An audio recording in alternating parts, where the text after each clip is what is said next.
Hablar de salud mental no es hablar de tendencias, es hablar de los básicos en las organizaciones. Por eso, hoy me siento emocionada de poder tocar este tema con una persona que, más allá de ser un gran profesional, es un ser que se abre con nosotros. Felipe Morales, de El Economista. Disfrútalo.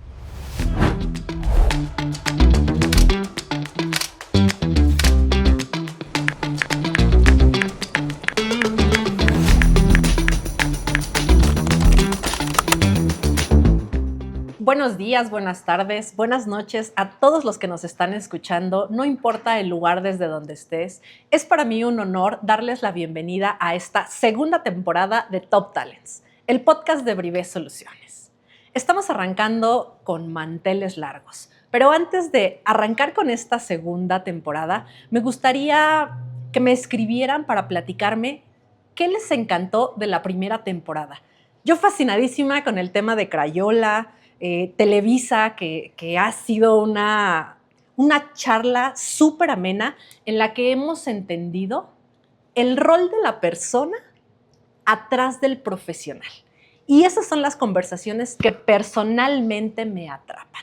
Entonces, decirles que estoy de manteles largos es real y me estoy poniendo un 4, creo yo, porque no sé en qué momento tomé la decisión de pedir de padrino al señor Felipe Morales, que todo el tiempo hace preguntas y ahora digo, ¿qué le voy a preguntar? Entonces, Felipe, bienvenido y gracias por aceptar estar aquí. No, muchas gracias, es un honor estar aquí y pues empezar y ser el padrino de esta segunda temporada. Mucho éxito, muchas felicidades. Gracias. Que sea una temporada de muchas grandes historias. Súper, sí. Aparte... Sí. Tú apadrinando en todos lados. Eso me encanta. Pero aparte, ¿sabes qué? Es muy difícil. Uno no está acostumbrado como periodista a que le pregunten a uno. Entonces, sí, así como tú estás como un poco extraña, yo también, no te preocupes. Saliendo de la zona de confort. Sí, no, pero todo bien. Súper bien. Pues yo pienso que en el mundo de los recursos humanos, en el mundo del talento, todos te conocen, pero no faltará el que no. Entonces, me encantaría que pudiéramos comenzar con que me platiques quién es Felipe. Mira, mi descripción de Twitter, o de X antes Twitter. Qué difícil. Creo que decía algo así como periodista, ciudadano del mundo, amante del café. Algo así ciudadano del mundo. Algo así decía mi bio. La verdad es que ya no uso tanto las redes sociales. Uso más LinkedIn, pero creo que esas tres cosas decía. Pero soy chileno de nacimiento, hablo como mexicano. Llegué aquí antes de la secundaria, así, aquí empecé la secundaria y ya hice toda mi vida aquí. Por eso pongo que ciudadano del mundo, porque he vivido aquí en Estados Unidos y en Chile. Tengo familia de todos lados, o sea, de muchos lados.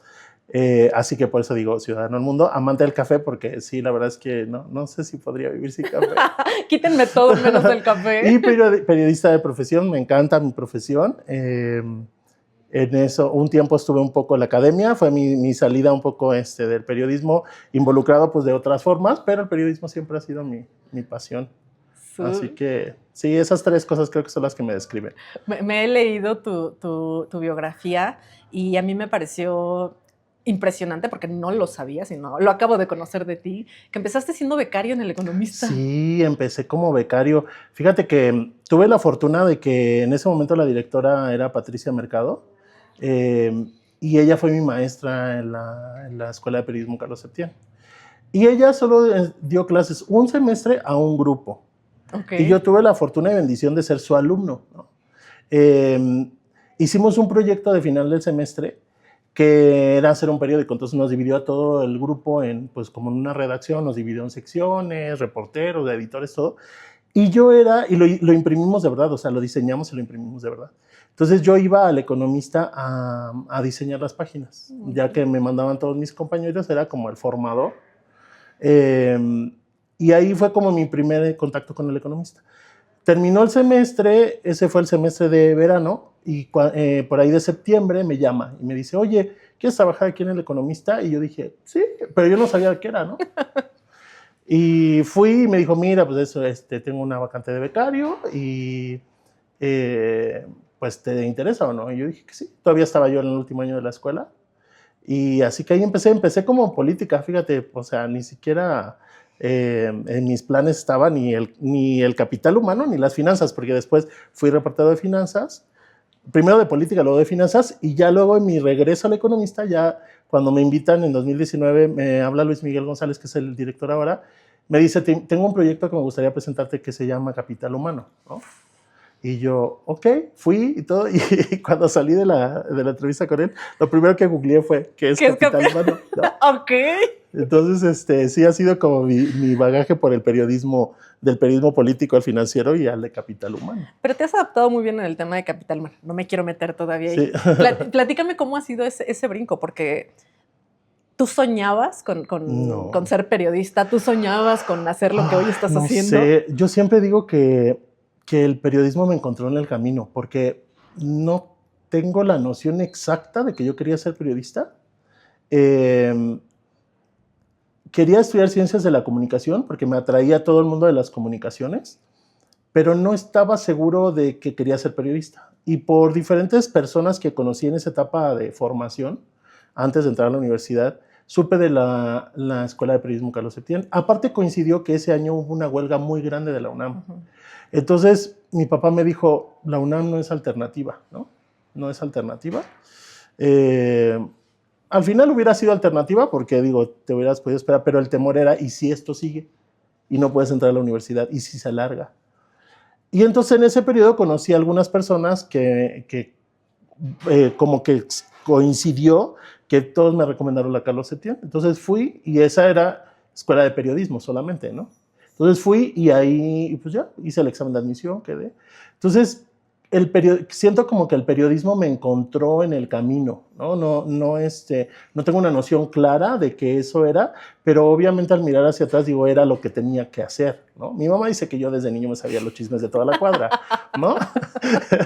pero no tenía esa noción de lo que quería hacer. Después, cuando me especialicé en periodismo digital. Antes de que me platiques del tema de capital humano, a mí me encantaría saber cómo fuiste brincando de política a financiero. Pues mira, como entré como becario a la sección de política, pues esa fue mi primera interacción con el periodismo. Entonces, a los meses que ya llevaba de becario, porque no duré mucho tiempo de becario, una compañera renunció y se abrió su plaza. Entonces, la directora me llama y me dice, oye, pues tengo esta plaza, ¿qué hacemos? ¿Te avientas o no te avientas, no? Me dice, o puedo mover a todos, y de todos generalmente pues te asignan una fuente y te mueven, ¿no? Dice, puedo mover a todos o hacer algunos movimientos o me evito mover a todos y te mando directo a ti a esa fuente. Pero tú eres bien entrón. Y yo dije, pues sí. Mi papá siempre nos decía, ustedes digan que sí, luego ven cómo se las arreglan, ¿no? Okay. Entonces yo dije, bueno, está bien. Y tuve la fortuna de que mi compañera en ese tiempo, todavía a mí me tocó el último periodo que ella iba a estar. A mí me asignaron el Senado, cubrir el Senado. Y entonces ella me entrenó. Me tocó justo ese periodo, el último periodo las últimas semanas del periodo de sesiones de ese fin de año. Entonces ella me entrenó mucho. Entonces tuve la fortuna de que aprendí en directo y no tuve que entrar en un momento donde no sabía qué hacer, ¿no? Porque después viene el problema de cubrir el Congreso, y antes era peor, ahora no es tanto. Los periodos de receso son muy grandes. Antes ibas del 15 de diciembre al 15 de marzo, por ejemplo. Entonces, o el 1 de marzo, no recuerdo. Ahora empieza el 1 de febrero. Pero entonces yo entré como a finales de noviembre, tuve todas esas 2 semanas de diciembre para entrenarme, y luego vino el bajón de información, entonces ahí ya tenía yo que ver qué inventaba, ¿no? Entonces estuve en el Senado, pero la verdad es que al yo estar en un medio especializado en economía, lo que pasaba es que política éramos varios reporteros, pero eran muy poquitas páginas. Okay. Entonces lo que empezaba a pasar es que justo en esos años el gobierno empezó a hacer una reforma financiera muy grande, pero la fue haciendo por partes. Entonces yo me metí mucho en ese tema, pero a mí ya no me publicaban en política esos temas, me los publicaban en la sección de finanzas. ¿Y cómo te has sentido tú en estos cambios? O sea, esto que dices, mi papá me decía, tú sí, que sí, sin necesidad, y ya después resuelves, ¿no? Sí. Pero ¿cómo ha sido ese cambio? ¿Cómo lo has vivido? ¿Cómo te has ido adaptando a ello? Fíjate que generalmente me pasa que le entro y después lo pienso, ¿no? Okay. Como que después viene el proceso de evaluación, de decir, ay, lo hice bien, no lo hice bien, funcionaré para esto o no funcionaré para esto, ¿no? Entonces, creo que ya mi elección dentro de esa primera etapa del periodismo fue cambiarme a finanzas, ¿no? Porque fui descubriendo que tenía más habilidad para eso y se abrió una vacante de finanzas y el editor me dice, oye, ¿por qué no te vienes para acá? Le digo, sí, pero yo no sé de números, ¿no? Sé de la parte legislativa, pero no sé de números. Y ahí es donde me dice, yo te enseño los números. Él es un economista muy buen, fue un gran mentor para mí en esa parte, pero también tuve que aprender, ¿no? Y creo que esa ha sido una constante, como aprender, estar dispuesto a aprender en cada etapa, ¿no? Entonces, la adaptación al cambio siempre ha venido como un proceso de, ya estoy metido ahí y me doy cuenta de lo que implicó, ¿no? Creo que eso ha sido. Y eso es lo que te ha ayudado, o lo estoy entendiendo, porque conozco a varias personas que han trabajado contigo. Entonces, yo les preguntaba en la mañana, les mandaba un audio y les decía, platíquenme qué es lo mejor de trabajar con Felipe.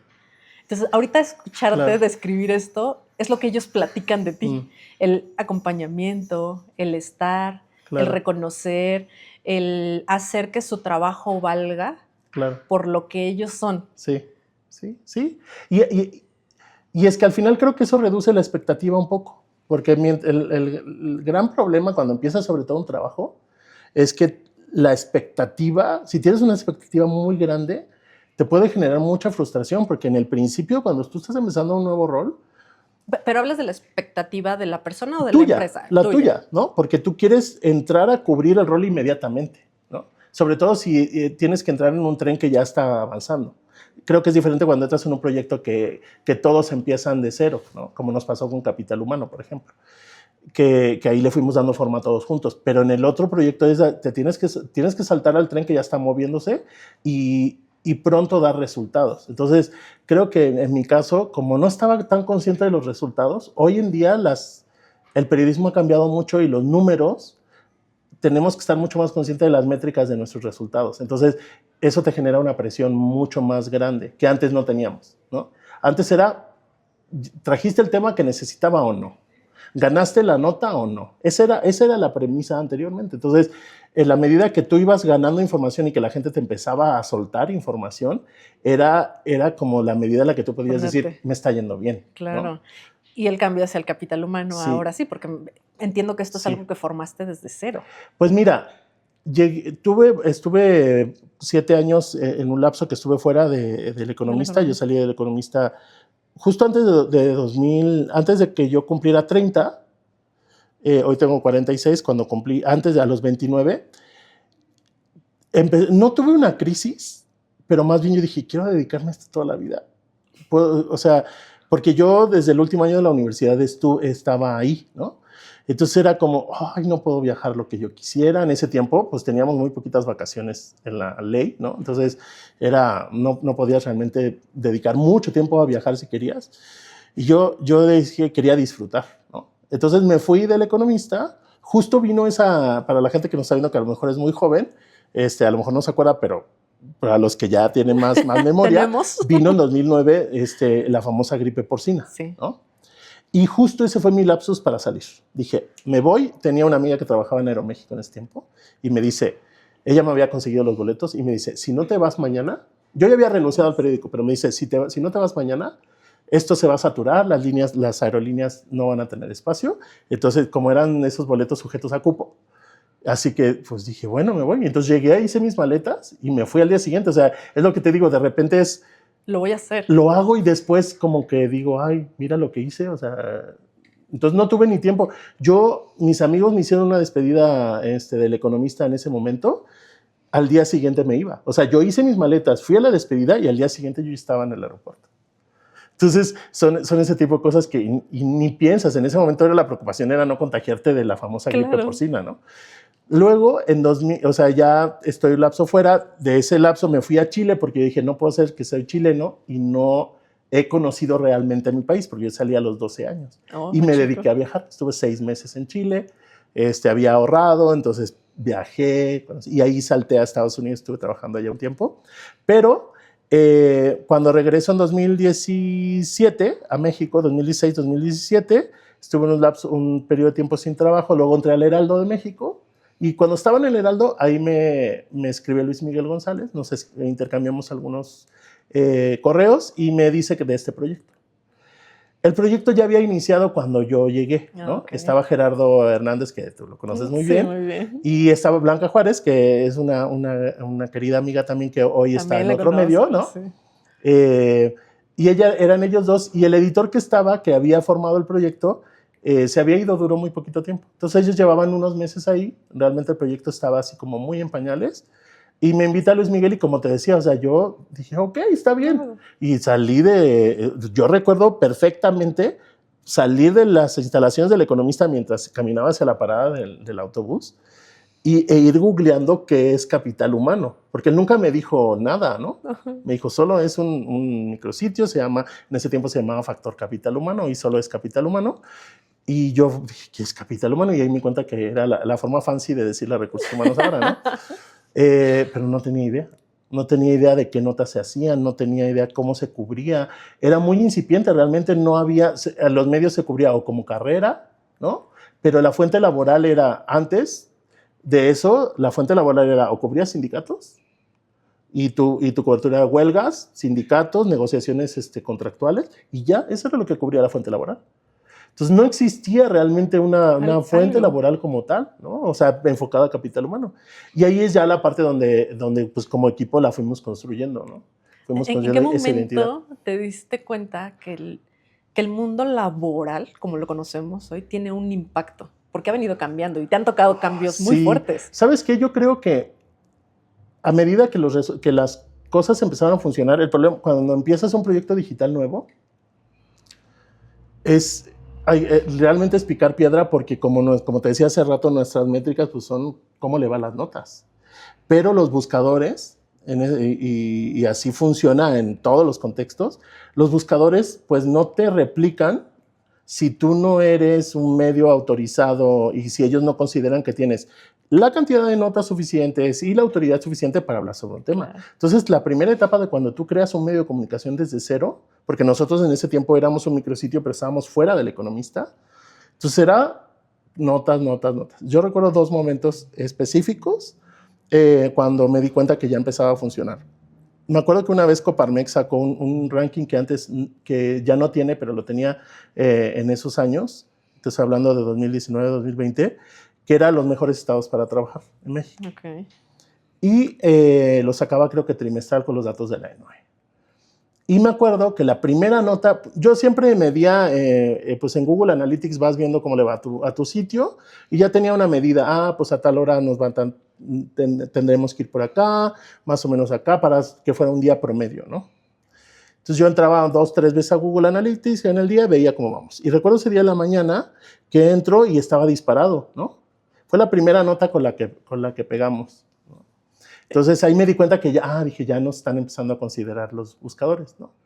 En los resultados de las notas que le ofrece a sus usuarios. Claro. Pero creo que cuando ya la mayor conciencia viene, y ahí viene en el sentido no solamente de que es un tema relevante, sino que es relevante para la gente, viene cuando empieza la pandemia. Okay. Porque cuando empieza la pandemia en marzo de 2020, pues gran parte del foco de la pandemia fue laboral. Entonces la gente estaba buscando, ¿tengo que ir o no puedo? ¿Es obligatorio que vaya uno a la oficina? ¿Qué pasa con, no había norma de teletrabajo como hay hoy? Que pues ya nadie se acuerda que existe, ¿no? Es un gran paréntesis, pero nadie se acuerda que existe, pero nadie se acordaba de esas cosas, ¿no? Entonces, no existía, la gente tenía la duda, cómo evitar los contagios dentro de la oficina, si las oficinas tenían que establecer, poner las divisiones entre los lugares o no, no había normas de si el equipo de cómputo hay que llevarlo. Entonces nosotros empezamos a cubrir esos temas y yo recuerdo que empezamos a generar mucho contenido y nos empezó a ir muy bien en esos contenidos, pero empezó o sea, como siempre ocurre, no nos dimos cuenta que nos empezó a absorber un montón.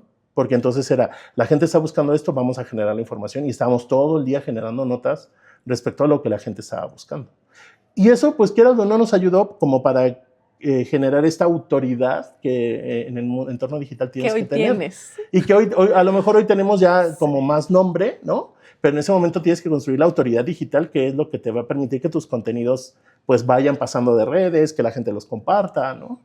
Entonces, creo que esos son los dos momentos en los que yo puedo decir, ¿sabes qué? El proyecto ya tomó forma y ya esto va en serio, ¿no? Y hablando de Felipe en el tema laboral, o sea, ¿cuándo tú te das cuenta que hay algo en lo que sí te quieres meter y te apasiona? Porque digo, lo poco que te conozco, lo mucho que te conozco, tú no tocas algo si no le ves impacto. Pues mira, en ese momento fue la curiosidad de empezar un proyecto nuevo. De hecho, al principio, Gerardo se acuerda mucho que yo le regresaba las notas, ¿no?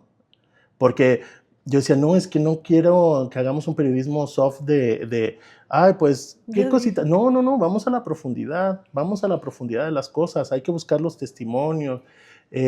Las empresas a veces, pues, te quieren decir la parte bonita, ¿no? Y la labor nuestra es, sí, esta es la bonita, pero también esta es la parte como que incómoda, ¿no?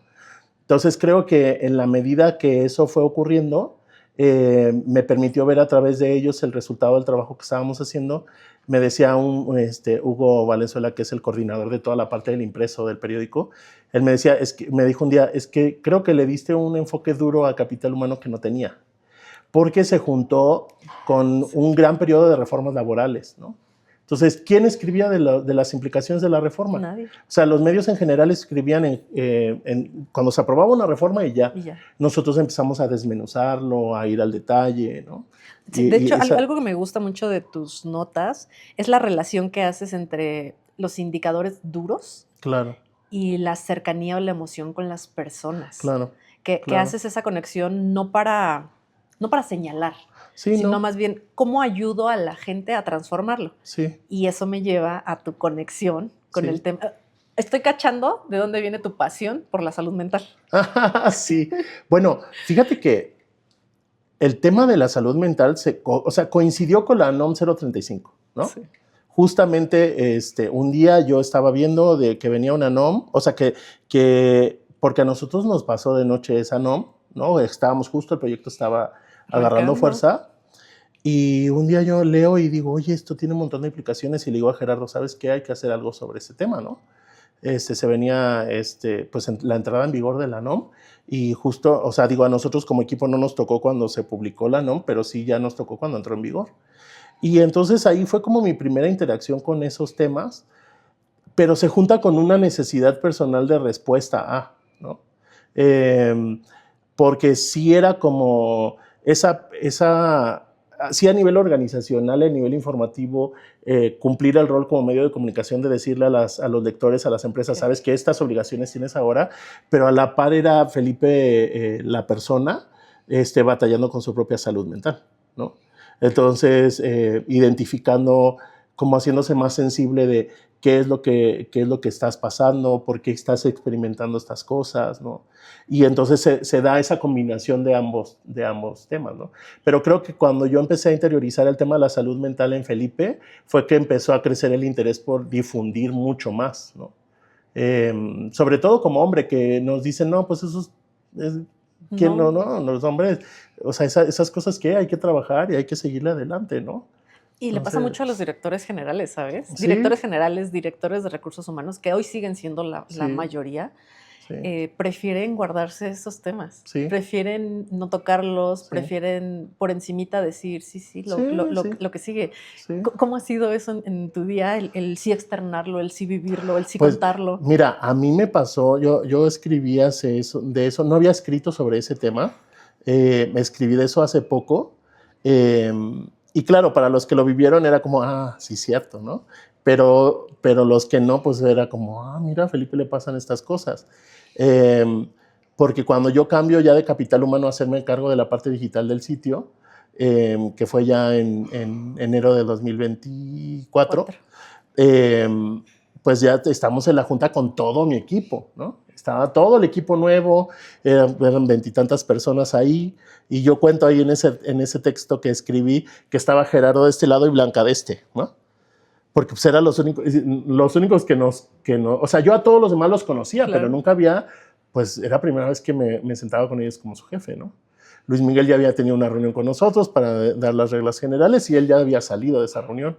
Entonces estamos ahí todos en una mesa larga, grandísima, y están ellos dos aquí a mi lado, y yo empiezo a decir que lo primero que tengo que contarles es que pues voy a tomar vacaciones. Okay. Entonces era como, perdón que voy a ser su jefe, pero me voy a ausentar, ¿no? Y entonces yo había pasado, yo me hice responsable del cuidado de mis papás por varios años. Y estaban mis papás se iban, ¿no? Ya habíamos tomado la decisión como hermanos y con ellos también, que ellos iban a irse y pues ya otros de mis hermanos los iban a cuidar. Entonces, les estoy contando eso, que me voy de vacaciones, y cuando menciono la palabra de mis papás, porque mis papás se van y voy a salir en un viaje con ellos, yo les había regalado un viaje, entonces voy a salir en un viaje con ellos, yo me solté a llorar. Y lloraba incontrolablemente, no podía, de esos momentos, de ese donde el llanto lo tienes acumulado y no sabes, o sea, no lo puedes controlar. El sentimiento. Y yo nada más recuerdo a Gerardo y Blanca haciendo así en la espalda, ¿no? Entonces, eso me sirvió mucho ese momento, porque más allá de la vergüenza o lo que sea, yo cuando escribí de este tema, porque te digo, escribí de este tema año y medio después, digo, pues pasas por todas las emociones en el momento y de repente te tienes que recomponer porque la junta tiene que seguir. A mí me hizo pensar varias cosas y a mí la frase era, pues necesito buscar ayuda. Yo hasta ese momento estaba consciente como de esa parte de la carga de salud mental que traía, pero no había puesto manos en el asunto, ¿no? Pero también, pues al final, quieras o no, ahora al pensarlo hacia atrás, pues sí me mostré vulnerable con la gente que iba a trabajar y ahora que lo veo 2 años, un poco más de 2 años después, pues no fue malo, ¿no? En ese momento no sabes cómo la gente lo va a reaccionar. Entonces creo que ese fue como mi punto de como líder, enfrentarme al tema de la salud mental y la importancia, porque fue como, no lo pude controlar. Entonces como no fue algo que pude controlar, quedé como expuesto, ¿no? Y fue bueno. ¿Te sentiste expuesto o sí sentiste ese acompañamiento? Porque, digo, conozco a varias personas de tu equipo, ¿no? Y lejos de eso siento que fortaleciste tu liderazgo, ¿sabes? Sí, claro, es que en ese momento tú no lo estás pensando, tú estás pensando en ¿qué hago, no? Estoy así, no puedo controlar el momento que estoy llorando. Yo estaba muy cargado emocionalmente por un montón de cosas, pero, o sea, habían sido años emocionalmente muy intensos, no solo por la pandemia, sino por cuestiones familiares, pero era como esa parte de, pues ya ni modo, o sea, ya estoy aquí. Entonces, claro, ya con el tiempo, algunos de los chicos que no me conocían, pues se me acercaron para saludarme, ¿no? Decirme, darme gracias por haber contado mi historia, contarme algunas cosas de su historia, ¿no? Y en ese caso, pues yo siempre digo, Gerardo y Blanca siempre supieron todo lo que yo estaba viviendo, entonces era como, ellos reaccionaron porque tenían el contexto completo. Los demás fue como a lo mejor asombro, ellos en ese momento reaccionan porque ellos sí tenían la información. Entonces, y a la larga, claro, o sea, ahora fue muy interesante porque ahora que cuando escribí hace unos meses atrás de este tema, ahora otros compañeros que están en ciertas posiciones ya de liderazgo dentro de la empresa, cuando leyeron ese artículo, o sea, esa columna mía, me dicen, oye, gracias por contar esto, ¿cómo te puedo ayudar? Gracias por haber contado tu historia, ¿no? Porque ellos no sabían lo que había pasado en ese momento, porque son de otras áreas, o sea, no o ya no están contigo. O ya no están conmigo. Entonces, al final es como esa parte de aprender a ser vulnerable, porque ese es. Hoy si regresaras en el tiempo estos 2 años y volvieras a estar ahí, ¿lo harías sí, diferente? Claro. ¿Qué harías distinto? Totalmente. Ay, a lo mejor lloraría más. No, y justo pensando, te decía, yo acompaño a varios directores de recursos humanos y no se permiten esto porque tenemos una cultura en México muy, muy machista todavía, sí, donde no se permite que deja tú como hombre, o sea, un líder, un director, sí, debe siempre tener la respuesta, claro, debe siempre saber, debe siempre estar en pie para su equipo. Claro. Entonces, no importa lo que estés viviendo, claro, hacerlo. Entonces, a mí me encanta estar en las sesiones y soy sentimental, sí, y si tengo que llorar, lloro, y si tengo que decirle a alguien, en este momento no quiero tener la junta contigo, claro, porque no me siento emocionalmente estable para hacerlo, lo hago. Claro. Y la gente, hay quien lo percibe bien, pero no todos. Sí. Entonces, a eso quisiera Sí. que pudiéramos abrir la conversación y qué decirle a esas personas, Sí. ¿no? De no va a pasar nada. Mira, mi hermana me contaba hace poco tiempo atrás, su hijo, el mayor, tiene 8 años. Y hace poco tuvieron una situación, ella le estaba leyendo un libro, o él estaba leyendo un libro, y entonces era obviamente una lectura para la gestión de las emociones. Y entonces, cuando llegan a la parte le dices que los niños no lloran. Y mi hermana me cuenta cómo le llamó mucho la atención la reacción de él, porque él fue de, ¿y por qué no? Ay, qué bueno. Porque, bueno, mi hermana es psicóloga, mi hermana menor es psicóloga, entonces ella está muy consciente obviamente también de las emociones y les ha permitido mucho a sus hijos sentir, ¿no? A mí de repente me da gusto cuando veo cómo interactúa con ellos, porque le dice, está bien, eso es lo que siente, o sea, siempre valida la emoción. Entonces, eso, cuando el niño le responde a los 8 años, le dice, ¿y por qué no puede llorar? Significa que para él es lo más normal que él pueda llorar. Claro. ¿No? Entonces, creo que sí hay un tema de la formación, y en el caso de él, pues ya lleva una gran ventaja. La gran ventaja es que su papá, que es mi mejor amigo también, es bien llorón. Entonces, él ha crecido no solamente con la enseñanza de los papás, sino que los ha visto llorar, ¿no? Entonces, creo que mientras no generemos esos espacios para ser vulnerables y no nos permitamos nosotros ser vulnerables, la gente no lo va a entender en su forma de gestionar, y cuando lleguen a posiciones de liderazgo no lo van a replicar tampoco, ¿no? Entonces, eso yo agradezco mucho de la relación que hemos tenido Gerardo y yo, ¿no? Porque no solamente estamos, conduciendo un podcast juntos, ¿no? Y trabajamos codo a codo en Capital Humano muchos años, y ahora él está a cargo de este proyecto, ¿no? Fuimos desarrollando una relación, y con Blanca igual, donde en medio de ese contexto de la pandemia, éramos muy abiertos en lo que estábamos viviendo nosotros como equipo. Cada uno con sus propios temores, porque cada uno viene de contextos muy diferentes, ¿no? El hecho de que a mí me tocó hacerme cargo del cuidado de mis papás en esos años, y decirlo, ¿no? Es que yo cuido a mis papás, ¿no? Porque muchas veces creo que esa es otra parte de ya cuando pues ya llegas a cierta edad, donde empieza a ser un factor común. Muchos incluso de los chicos que están en mi equipo hoy están en situaciones así. Similares. Entonces, el hecho de ese momento de hace 2 años, donde pues ellos ven, ¿no?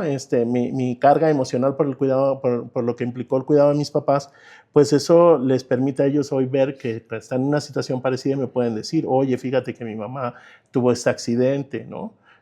Ok, pues si necesitas tiempo. O sea, se abren otras puertas donde la gente puede expresar con mayor libertad las situaciones que están pasando. Y hay un asunto de personalidades. Hay gente que no le va a gustar contar sus problemas, claro, y está bien. Pero creo que con el liderazgo, cuando empezamos a ser vulnerables, a dejarnos ser, nos permitimos esa vulnerabilidad, la gente lo observa y la gente lo agradece cuando enfrenta un momento donde se siente libertad de decir, oye, me está pasando esta situación. ¿Cómo converge eso con lo que el negocio pide? Porque Sí, al final del día, ¿qué te piden? Resultados. Totalmente. Ingreso. Totalmente. Que es por lo que nos miden.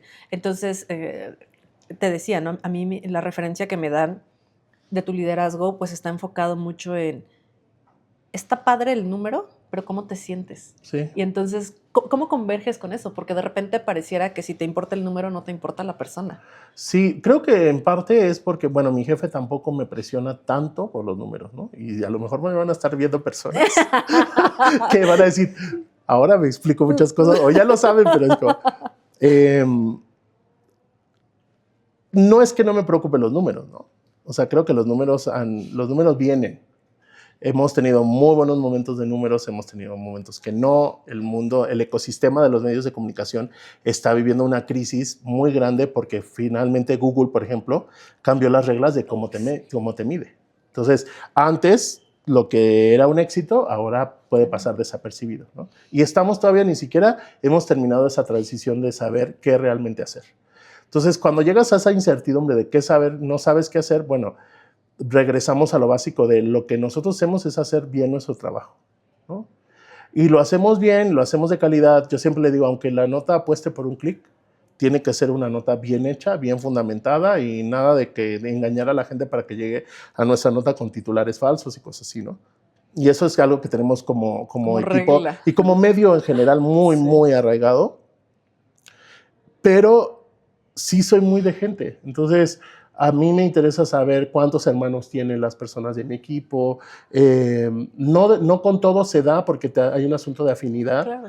pero generalmente busco conocer con quién viven, qué lugar de hermanos son, tienes sobrinos, cómo te relacionas con tus sobrinos, tienes esposo, esposa, pareja o no.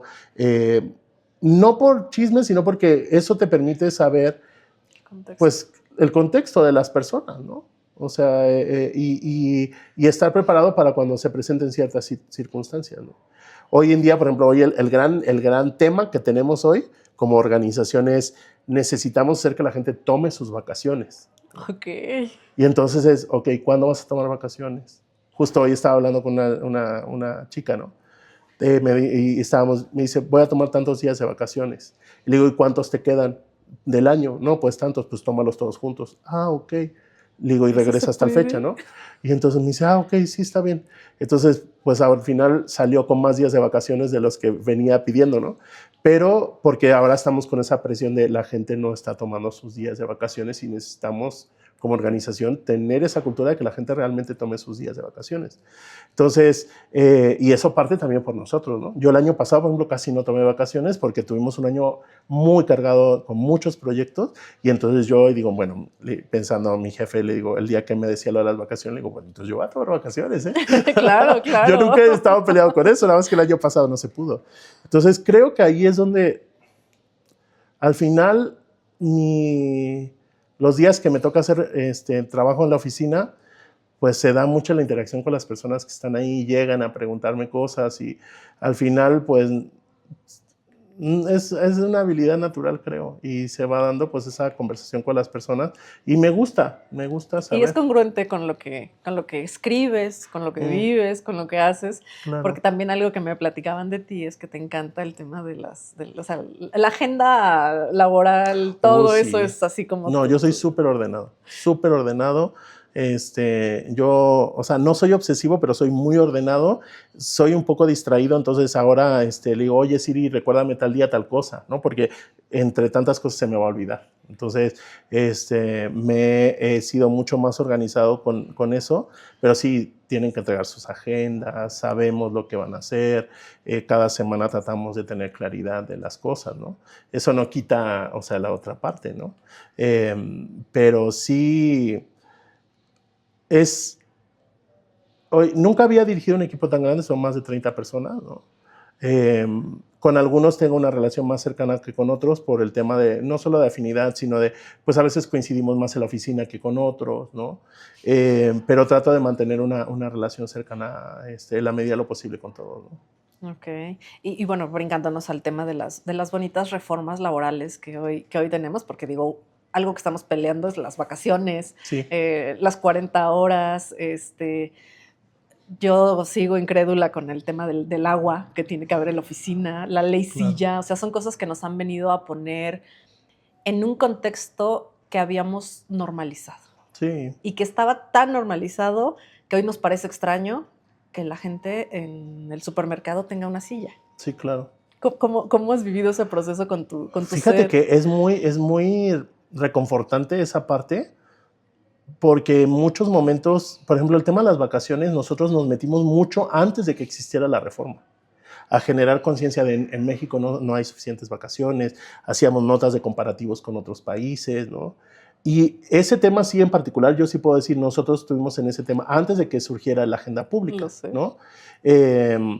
Y digo, no es porque nosotros lo hayamos escrito que los diputados y los senadores se dieron cuenta. No, ahí estaba y la verdad es que es rentable políticamente también, ¿no? pero sí es muy satisfactorio cuando estás viendo el proceso, ver la implementación. Claro, la parte frustrante es que hay muchas empresas que van a cumplir con lo mínimo necesario, ¿no? No sé si recuerdas, pero veíamos, no voy a decir el nombre de la farmacia, pero veíamos, se hizo viral un video de la ley, de la aplicación de la ley silla en una farmacia, donde les pusieron una silla, ¿no? Marcaron el espacio donde no podían mover la silla y la gente tenía que, así como en la puerta de los baños de cuando registran cada cuánto hicieron la limpieza, registrar de qué hora descansaron, ¿no? Y tú dices, pues sí, están enfocados en cumplir con el mínimo, no en el sentido de la norma era que la gente descanse, ¿no? Entonces es, por ejemplo, en el tema de los supermercados, pues vas a la caja y si ves a la cajera o al cajero sentados en una silla, tú dices, pues qué padre, porque ahí estuvimos nosotros en la difusión de estos temas. Lo del agua a mí me parece inconcebible, es más, me parece inconcebible que todavía no se haya aprobado, ¿no? O sea, y es un tema bien real, o sea, yo a pesar de que en casa mi marido es maestro, él tiene que comprar el garrafón, él tiene que... Híjole, ha sido un relajo, claro. Pero yo no había sido consciente de eso. Hasta que leí la nota con ustedes y dije, madre, es real. Sí. Entonces, al final o sea, por ejemplo, hoy no lo pensamos tanto, y nosotros hemos escrito bastante sobre ese tema, hoy no lo pensamos tanto, pero unos 10 años más va a ser el tema, por ejemplo, todo el tema del estrés térmico. O sea, ¿cómo vamos a trabajar en entornos totalmente calientes? O sea, y sin pensar que la gente va a disminuir su productividad. O sea, lo vivimos hace 2 años con unas temperaturas altísimas en el verano del 2024, porque les digo, afortunadamente el 2025 nos trajo bastante lluvia y no fue caluroso, pero sí el año 2025 fue un año muy caluroso, donde ni siquiera las empresas están preparadas para eso. No lo tienen dentro de su plan. Yo recuerdo que leí hace 10 años que justo en esta temporada íbamos a estar hablando de emociones, que iba a haber una crisis en tema de estrés, de ansiedad, y no lo atendimos. Lo dejamos ir, lo dejamos pasar. Hoy lo estamos viviendo. Somos muchas las personas que nos despertamos a las 3 de la mañana con un tema de... me faltó hacer esto en la oficina. Y decimos, soy muy productivo, soy muy comprometido, es normal hacer eso. Y no. Cero, no. Entonces sí tienes razón. Hoy podría ser el día más caluroso que estamos viviendo de la historia y mañana también. Sí. Bueno, el año pasado lo tuvimos, ¿no? Decía, fue la fecha más calurosa del año. Y al día siguiente, y así fueron por el 2024, sí. Tuvimos varios días que había sido el día más caluroso de la historia. Y al día siguiente otra vez. Y entonces era el mes más caluroso de la historia, y el que seguía fue el más caluroso de la historia. Y entonces son cosas que antes no pensábamos, pero como los seres humanos, pues hemos destruido bastante nuestro planeta, ¿no? Hemos provocado situaciones donde hoy... sí hay, y de hecho hay información. La OIT hace años viene diciendo hay un problema de estrés térmico. La OIT tiene documentado cuántas muertes puede generar, a cuántos grados, o sea, a partir de qué grado de temperatura puede ir disminuyendo la productividad laboral. O sea, no es que no haya información, es lo mismo con el tema de las emociones. ¿Hace cuánto tiempo se viene documentando todo el tema del estrés laboral? De esa famosa cifra de que el 75% de la población en México padece de estrés laboral. Esa tiene años dando vuelta. Es más, nadie se ha dado el lujo de revisar si es cierta o no. Porque como fue fue antes de la administración pasada, cuando se hizo el tema tuvo más auge. Pero esas cifras vienen de antes de la administración del presidente López Obrador. Y entonces, pero el IMSS no la ha vuelto a medir, ¿no? Entonces no sabemos si es cierta o no es cierta, cómo se midió el estrés o no. ¿Qué tal? Sí, porque en ese momento decía, estamos más estresados. Me acuerdo que la información era, tenemos nivel de estrés laboral mayor que China y Estados Unidos, ¿no? Que eran como los dos referentes.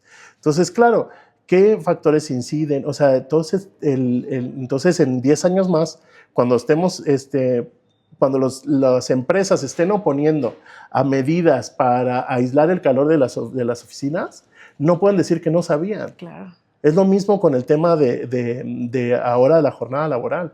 O sea, las empresas, teníamos un debate, Gerardo y yo, hace poco, porque, claro, la reforma no fue lo que esperábamos, ¿no? Total. Esperábamos un día adicional de descanso. Entonces, la lógica en el argumento de defensa de la Secretaría del Trabajo es, No, pues es que al ser 40 horas y la gente puede trabajar solo 8 horas al día, entonces automáticamente se va a reducir a 5 días la jornada laboral semanal. Y yo digo, ¿en qué país eso ocurre? Cuando ellos mismos han sido los críticos de que la Ley Federal del Trabajo, que está vigente desde 1970, pues le permitió a las empresas ir a los mínimos siempre. Entonces, tú tenías derecho a vacaciones de 6 días y la gran mayoría de las empresas tenían 6 días.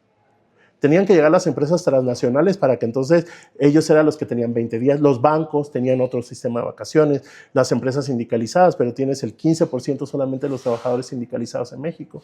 Entonces, había muchas cosas que no ocurrían. Entonces, ahora pensar que porque tú redujiste solamente el número de horas, el máximo de la ley, las empresas van a hacer que su gente solo vaya 5 días a la semana. Yo le decía a Gerardo, por ejemplo, le decía, mira, una simple fórmula matemática. Si yo tengo 5 días de 7 horas, ya tengo 35.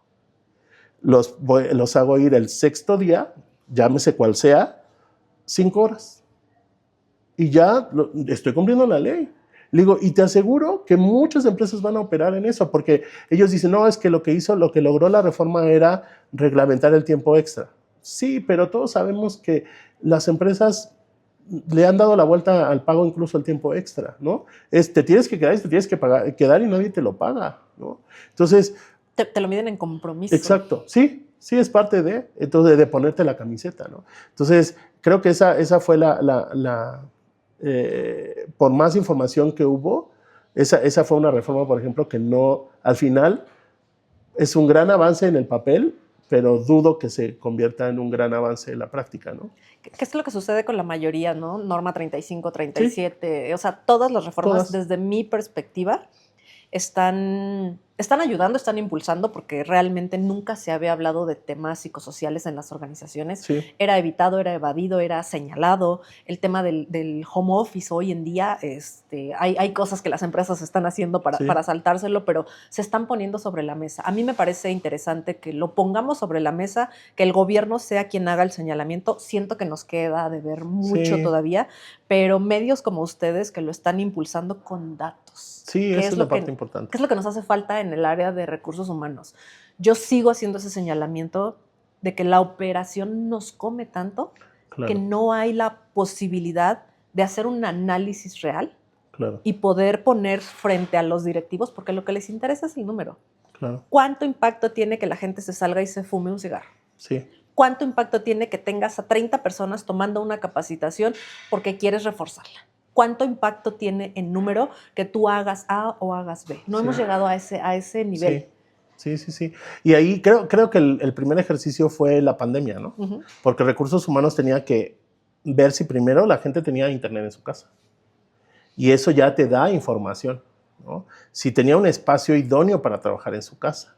Porque te voy a mandar la computadora a tu casa, te voy a mandar tu silla, pero ¿tienes dónde ponerla? ¿No? Espacio. O sea, ya creo que fue la primera vez que Recursos Humanos, la circunstancia lo obligó incluso a tener que estar consciente de cómo vivía la gente, porque antes de eso era, pues a mí no me importa cómo vivas, mientras tú tienes que venir a trabajar.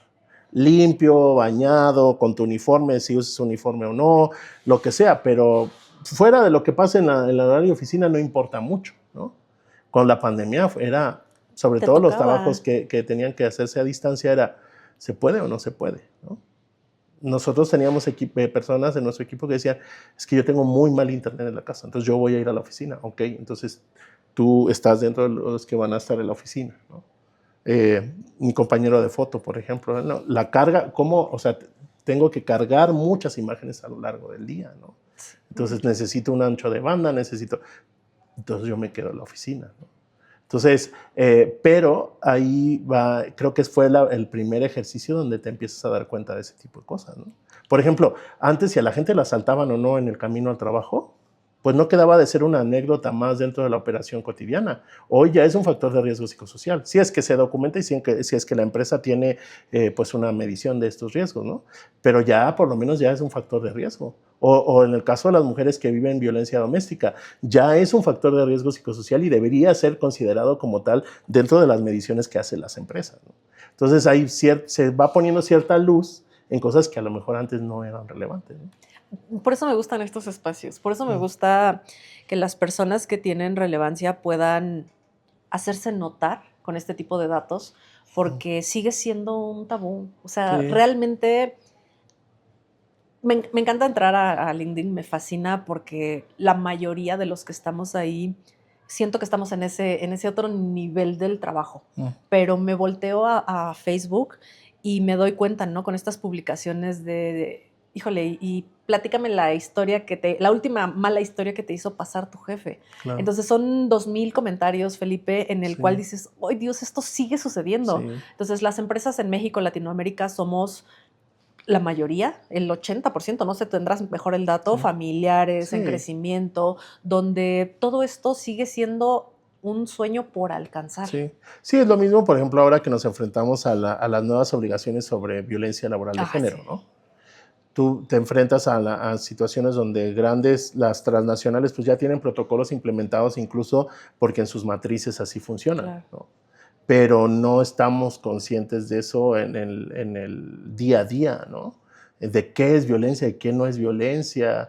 Y a mí me gusta mucho conversar con mis compañeras sobre ese tema, porque pues al final es violencia lo que ellas identifiquen como violencia. Digo, podemos hacer un catálogo y existen, ¿no? Estos violentómetros que tiene el Politécnico, la Secretaría del Trabajo, hay diferentes para ponerle nombre a esas conductas, ¿no?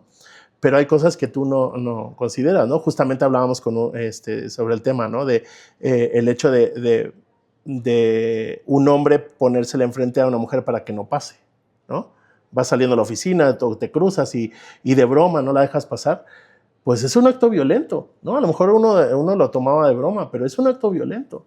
Entonces, porque la mujer que lo está viviendo se está sintiendo en ese momento vulnerada porque no sabe realmente cuál es tu intención al no dejarla pasar. Y tú a lo mejor simplemente te querías hacer el chistoso. Y sí hay que ponerle nombre, eso es violencia, y entonces esa labor sí va a ser muy importante, y yo creo que ahí el tema de las mujeres dentro de las organizaciones va a ser muy clave porque cada organización tiene ciertas conductas permitidas, ¿no? Entonces creo que eso va a ser muy útil para que las empresas empiecen a darse cuenta de cuáles son esas cosas que hay que corregir. Sí. De las reformas que hay hoy en la agenda por atender, por ver, ¿cuál es la que sientes que sí va a avanzar? ¿Cuál es Mira, tu la favorita jornada sí o sí va. No estoy muy, bueno, pues es como ya fue, ¿no? Ya es lo que hay. Me tocó, como chileno, estuve hace pocos años, me tocó estar casi 2 años en Chile por cuestiones familiares. Entonces me tocó justo estar en el tiempo de la negociación de la reforma de la jornada laboral allá. Okay. Y yo tenía mucha esperanza de que se pareciera, ¿no? Justo venía de un gobierno de izquierda también. Entonces yo tenía mucha esperanza de que el formato se pareciera, porque Chile aprovechó de generar un catálogo de cosas dentro de la reforma, ¿no? Banco de horas, jornadas diferentes para permitir que la gente entrara en un horario y saliera en otro, etcétera, ¿no? Yo tenía mucho la esperanza de que se convirtiera en algo así. Entonces, como que sí me decepcionó un poco el contenido, pero bueno, a ellos les va a dar exactamente lo mismo si a mí o no. Me decepciona. Creo que pues, esa es la reforma. Sí me gustaría ver un poquito, creo que sí necesitamos, que no está todavía en agenda, el tema de la reforma de la violencia laboral. Es muy enunciativa esta, pero México tiene pendiente una por sus compromisos internacionales, incluso con la OIT, tiene pendiente una reforma grande con todo el tema de violencia laboral, y creo que esa sería muy, muy buena esa reforma. Porque de acuerdo al convenio 190 de la OIT, que establece las formas de violencia laboral, no solamente por cuestiones de género, sino de violencia laboral en general, pues ya regula temas de comunicación, por ejemplo, digital, ¿no? ¿Qué pasa? ¿Hasta qué horas mi jefe me puede escribir por WhatsApp o no?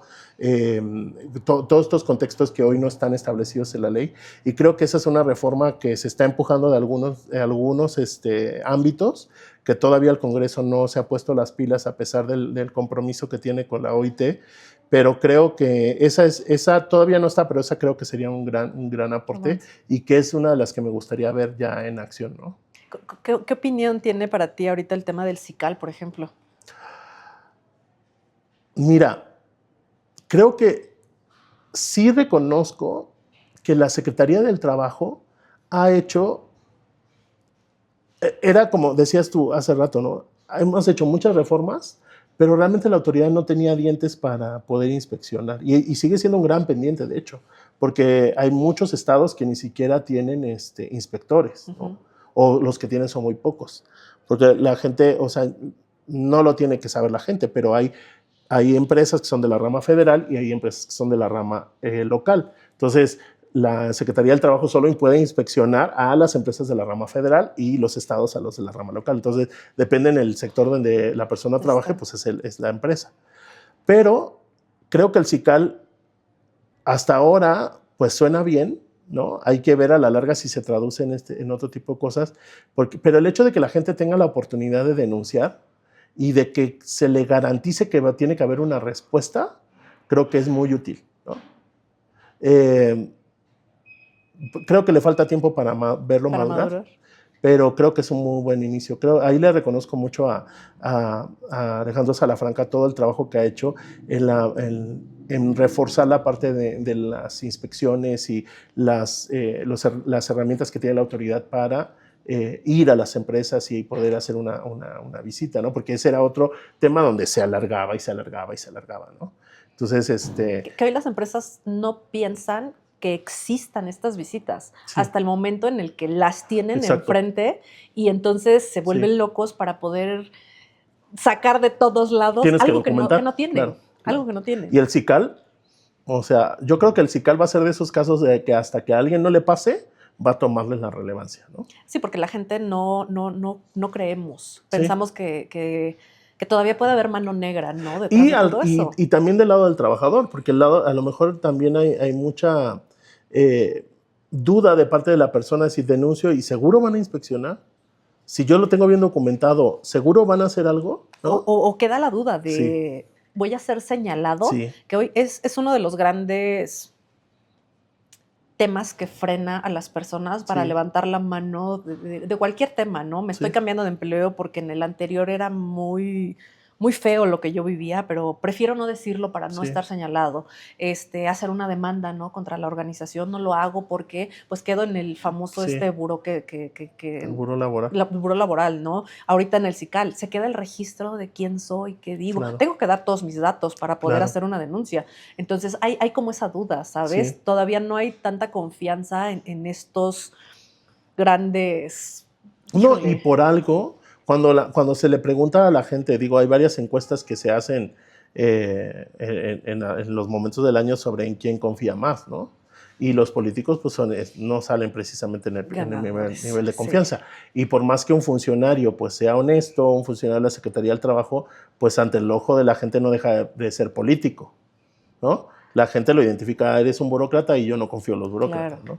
Entonces, de la medida que la misma gente... Creo que este es un tipo de herramienta que es muy noble, creo que en su origen es buena, y conociendo a Alejandro Salafranca, no hay doble intención, ¿no? Creo que efectivamente es una herramienta pensada en que la gente tenga un vehículo para denunciar.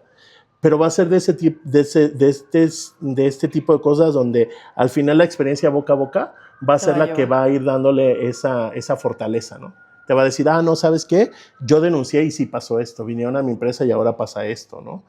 Creo que en esa medida va a ir funcionando. Si hoy tuvieras la oportunidad de definir la primera plana de mañana y que nos aseguráramos que todos en México la van a leer, ¿qué pondrías ahí?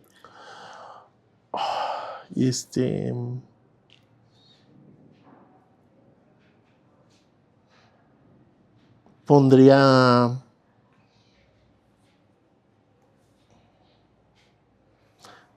el trabajo dejó de ser la primera causa de muerte en el mundo. Ok, fuerte. Decía Guy Ryder, el anterior director de la OIT, que el trabajo mata más que la guerra y nadie está preocupado por eso. Y no nos ponemos a pensar en ello. No le ponemos el foco.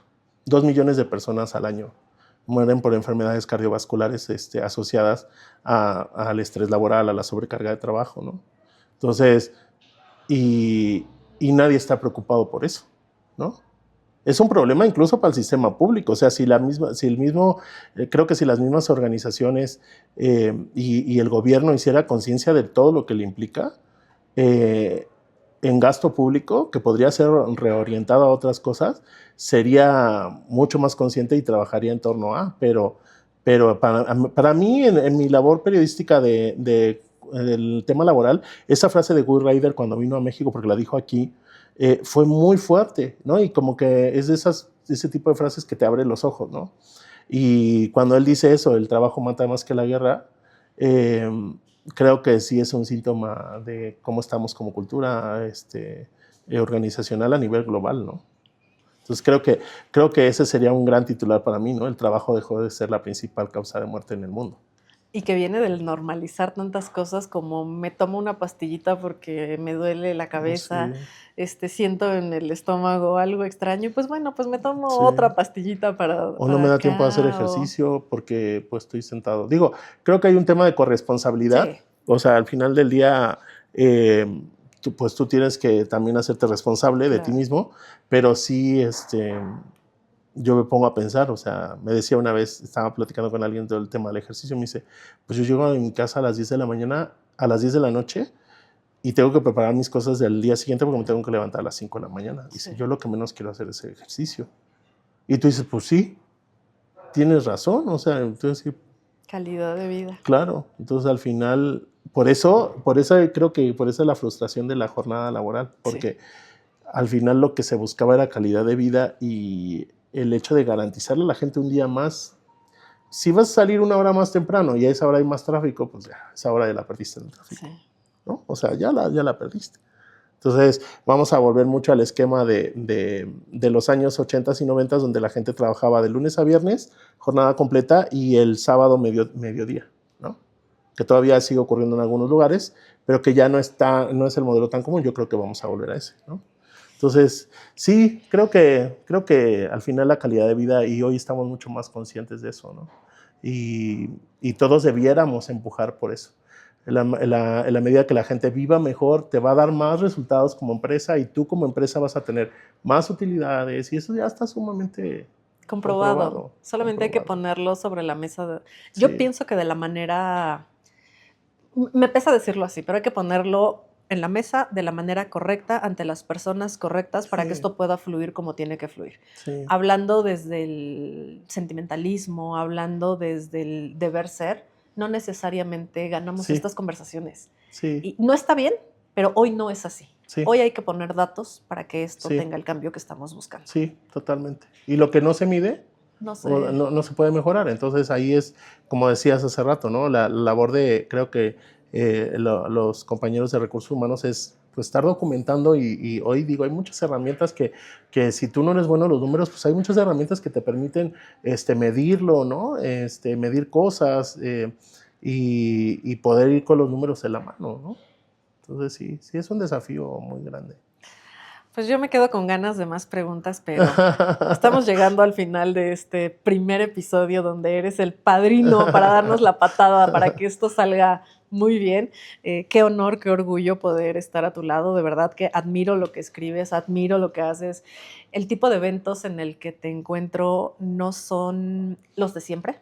Uh-huh. Y eso es algo que yo reconozco en el trabajo que están haciendo en El Economista, porque siento la confianza de que cuando leo una nota de ustedes, estoy cierta de que alguien no vino y te dijo, ponme ahí. Tengo esto bonito para que tú lo pongas ahí. Claro. Lo analizan, lo cuestionan dos o tres veces para poder decidir si entra o no entra. Sí. Entonces eso es algo que se agradece, eso es algo que se reconoce, y pues nada, gracias Felipe por estar aquí y regalarme este espacio. Gracias a ti. La última vez que nos habíamos visto fue precisamente cuando se presentó el Colegio Nacional de Psicología, ¿sí? en el trabajo. Así que pues un placer volver a coincidir aquí. Como te decía hace rato, todo el éxito del mundo. Gracias. Escuchen, de verdad, vean el podcast, manden sus preguntas. Así como siempre les decimos en el Coffee Break, mándenos sus preguntas. Sí. Ustedes mándenlas también aquí. O sea, nos nutren bastante con su retroalimentación. Así que mucho éxito. Como les decía hace rato, que sea una temporada de muchas grandes historias. Así sea. Creo que la medida en que compartamos nuestras historias, la gente hoy quiere oír las historias, no quiere oír el discurso el acartonado, bonito. ¿no? Quiere oír las historias detrás, así que mucho, mucho éxito. Gracias. Pues este espacio está pensado en cada uno de ustedes, personas de recursos humanos, capital humano, talento, personas, como se llame en su organización, porque queremos acercarles lo que se vive en el día a día. Queremos que vean que es, si bien no fácil, porque no es fácil llegar a este momento en el que nos encontramos, donde somos capaces de platicar lo que vivimos, de decir que nos equivocamos, porque no saben la cantidad de veces que nos equivocamos para estar aquí. Es bien importante acercar estos espacios y que los hagan de ustedes. Regálenos sus preguntas, díganos a quién les gustaría que nosotros pudiéramos hacerles qué pregunta y me comprometo a que lo vamos a lograr. ¿Por qué? Porque en recursos humanos, en capital humano, está la fuente para hacer del entorno laboral algo distinto. Los esperamos en el siguiente episodio y aquí seguimos.